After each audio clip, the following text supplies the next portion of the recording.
Jack Mayer was the kind of lawyer who carried the law like a second skin. Sharp suits, sharper words, and a reputation for never losing a case. His days were filled with words in arguments, in judgments, in contracts. Words filled his world until he met Mirabelle, a woman who couldn't read a single word. He met her outside a courthouse in a small town. She sells tea from a roadside stall, her laughter mingling with the sound of buses and bicycle bells. Every morning, Jack will stop for a cup of tea, finding an odd peace in the simplicity of her world compared to his. Gradually, her voice began to echo in his mind long after he had driven away.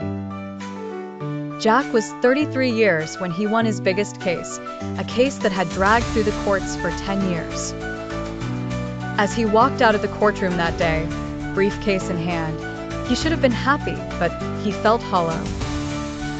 He stopped as he always did at her tea stall.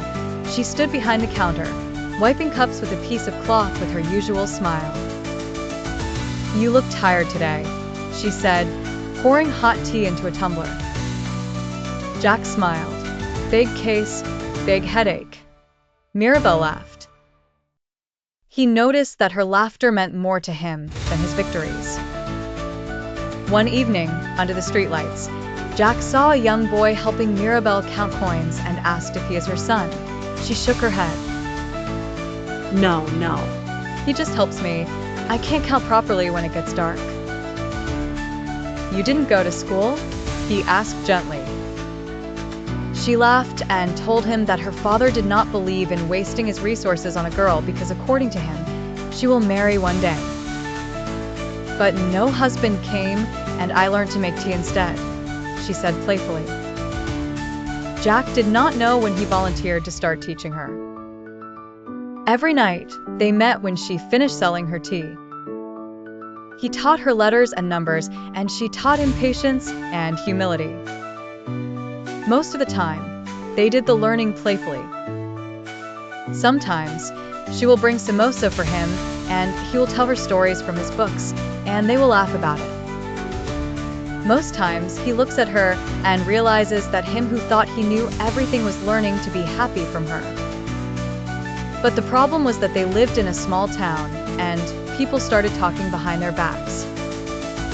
"The big lawyer sits with the tea seller at night. He's lost his mind," they murmured. "She is trapping him for money." It got to a point that Mirabelle had to stop coming to her shop as a result of the gossips, even from her family members. That was when Jack found her in her home, a single-room tenement behind the bus stand. She sat by the window, her eyes red from crying. This moved Jack greatly, and when he asked her the problem, she said that her uncle told her that they don't belong together. That he would marry someone rich one day, and not her. Jack took her hands. "Do you believe that?" She looked at him and replied no. He smiled and said, "Maybe love is the bridge that holds our different worlds together."